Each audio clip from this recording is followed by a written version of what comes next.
There's no greater symbol of moving forward in life than taking your steps and seeing that actually come into fruition by the way of your tracking. I just talked about this in my earlier video, and having that psychology around walking and how walking contributes to your fitness goals. And walking is actually part of fitness in everyday shape and form. Any age, anyone, as long as you're able to walk, you are contributing to your fitness goals. So now we can start building in other aspects of walking, right? And the decisions you make as a byproduct.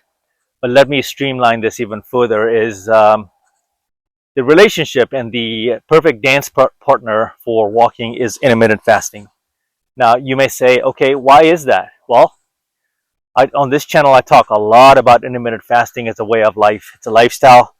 It's a slow burn. It's a long game. It's truly a beautiful journey, spiritual one at that. That it builds that inner core within you. The inner you're forced to have an inner dialogue with yourself, and you are forced to do a serious look back in your life and figure out and ask yourself, why am I not where I want to be in terms of being in shape? Why am I eating like crap? Why am I not able to shake off the sugar addiction? Why am I sleeping like crap? Why haven't I broken up with that girlfriend or boyfriend, whatever your preference is? Why am I keeping certain people around in my life? And why am I not cutting these bad habits off? Why am I addicted to my vices?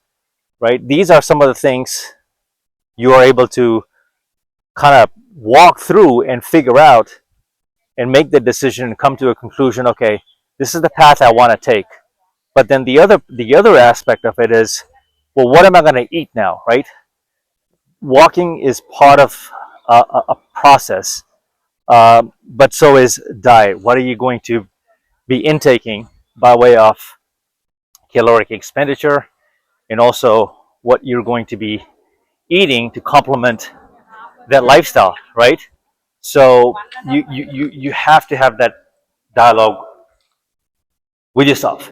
Intermittent fasting is a way to control your relationship with food, but it's also a way to reward yourself with certain things that you must have, and then there are certain things that you need to cut out. So you can build that dance partner sort of a relationship that, okay, these are the foods I need. I'm going to design my routine based on how I feel after the walk. Most importantly, fasted walking, right? You are spiking up your growth hormones. You're managing your insulin spikes, which is, really a hormone that is responsible for burning fat and storing fat. So this is what fasting does for you. Essentially, is it helps you manage the insulin spike, increases fat burn, and then also increases your testosterone, growth hormone spikes. You're doing all of these things that you're achieving from intermittent fasting, right? And then when you combine walking, what you're doing is the two worlds come together and give you this massive lift in your health life, that you really start to come to a decision with your food that this is, it makes you contemplate and really do a sit down, come to Jesus meeting with your inner self and say, enough is enough. Today is the day I am going to stop eating like crap. This is the power of fasted walking, because you are depriving yourself, but I don't think it's depriving. For me, it's really a joyful feeling, a very liberating feeling to not eat and continue walking fasted.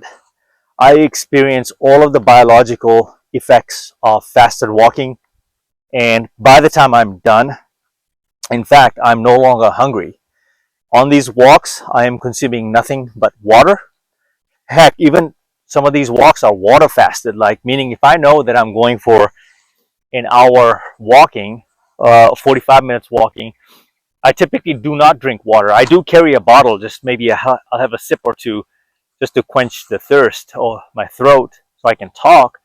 But I will take advantage even from water entering my body. You don't have to go that far please, by all means, drink your water. But I think, in my opinion, if you can incorporate skipping your breakfast, which is intermittent fasting, all the way till lunchtime, and then building a couple of 10-minute walks until lunchtime at least, which is 11 o'clock or 12 o'clock for most. Now we are at a stage where we can really start seeing some quick changes in our body. You times that by 7 days a week, 4 weeks in a month, that's 28 days. You could be a different person starting day 1 versus day 30. And don't be surprised if you lose inches around your waist as a byproduct of you toning down your physique, because that's what's going to happen. Is you're going to feel the shift. It's very subtle, but you're going to see shifts in your body, changes in your body, changes in how clothes you attire fit you, and in 30 days you can realize that you need a new pair of shirts, a new pair of jeans, a new pair of dress pants. Maybe that belt now you can tighten it up by one more hole. You know what I mean? Like, so this is what intermittent fasting and walking, the power, the benefits you will derive, just that combination. So just think about that. I'm not saying go right into it, but think about it. So a lot of times when you wake up in the morning, we are engineered to believe and think and even own this, just like a diehard principle, that breakfast is the most important meal of the day. It's really not. You don't need to eat really when you wake up. You don't. I mean, if there's a health condition that warrants you eating, then that's fine. But I would highly encourage skipping breakfast and giving this a gentle try. And the reason is because the minute you put food in your system, you've broken your fast, and it could set the tone of the day, and it could set the tone for the entire week. To be frank, that's going to determine how the rest of the month looks like, because this whole combination, this way of life, is a compounding effect. It's going to take and show its card over time. It's not going to happen overnight, although you could actually experience immediate changes overnight, depending on how much water you drink, which is a gallon of water I recommend. It's going to keep you fuller longer. So through the day, when you're not walking, you're sipping water, which is how you prolong your fast. I don't do too well with caffeine, but I typically do 1 cup of coffee. That does it for me. Otherwise, I get anxiety and jittery. But you can hydrate yourself with water through the day, which prevents you from overeating and curbs hunger signals. And folks, I am 49 years old. This is the lifestyle I've been living. This is what works for me. I'm not saying that I'm a doctor. I'm not a doctor. I'm not qualified in medical professionals, any of these medicinal treatments. And if you're getting it, that's great. I know for a fact, though, I've tested it, and I'm a tried, true, and proven example of this lifestyle works. In about 3-4 months, I'll be 50 years old, and I can't believe that. I really can't believe that it's gone. Right? Time has moved us forward, and if we're not going to adopt a healthy way of living and a lifestyle, then we are not going to be able to enjoy the later years of our lives, right? Because what got you through 30, 35, 36, 37, etc., it's not those same habits. If you're not dialed in and disciplined, you're not going to make it for the next 37 years of your life, in that sense. Does that make sense? So I cover a lot of these things on my channel that deal with stress, toxicity, relationships, PTSD, anxiety, depression, addiction to devices, right? All of this you can break through and make monumental leaps and improvements in your life through the combination of walking every day like this and incorporating intermittent fasting. This is how you prevent yourself from overeating. You start to look at food differently. You start to manage your relationship with junk food, especially sugar. Sugar is like cocaine. It's just as addictive as cocaine, from what I understand. I know I've not done cocaine, but for those that have done it, have assured me, and I've heard it time and time, and studies have shown that sugar is just as much like a hit of cocaine because of dopamine, right? And I get it. Like the way I fight my cravings is that if I was to really have a sweet tooth, I just go for the protein bar, the Quest protein bar. It's got enough in there, stevia, right, or artificial stuff, which is the next best option for me. I mean, heck, I've lived here this long, right? So I'm all right, is what I'm trying to say. That's my go-to. I'll have one or two Quest bars, give or take, one at least every day, which is like nothing. It's got 0 carbs, 21 grams of protein, and like net 3 grams of sugar, if that. That's the way I counter my sugar cravings and my coffee. That combination, you know, serves my palate.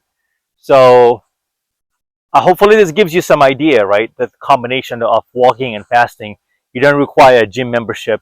You need a commitment. Anything you do, whether you join the gym, whether you give yourself to a coach or a personal trainer, you're going to have to make some decisions when no one is watching. And when no one is watching, only you know when you're going to eat, how long you're going to prolong your fast, and then when you do get that to that point, how many steps are you going to take? How far are you going to walk, and how often are you going to do? Consistency, right? And then most importantly, how do you complement that lifestyle with food? You decide, right? Your personal trainer is not going to be with you every time. They may have some sketchy program for you, may sketch out a program for you and say follow it, but let's face it, how many of you will actually do it and be accountable, right? So these are some of the things I have dialed into. I'm not perfect. I am certified as a coach, ISA, International Sports Science Association. I am certified in a few areas: nutrition, personal trainer. There are other stretching, mobility. There are others in the CPR. I've done CPR. Yeah, I think some of these things are second nature. But even before the certification, that's for formality. I've been living this lifestyle for nearly 15 years, and there's a reason why I have aged gracefully. I think you can age gracefully by way of just walking every single day and incorporating intermittent fasting. That'll vastly improve your relationship with food and actually cure your false hunger signals. And you realize you're actually not that hungry, and you don't need to eat frequently, and you don't need a lot of food, period. So those are 3 things, but I think I probably named off like more than 3 things on the benefits of fasting and walking together. So folks, until the next video, this was a good one, but hopefully you got some nuggets out of this. If you need to go back to some of my earlier content, there's a lot of information on my channel that I've already dropped. Feel free to check that out, okay? Till the next video, Mamba out.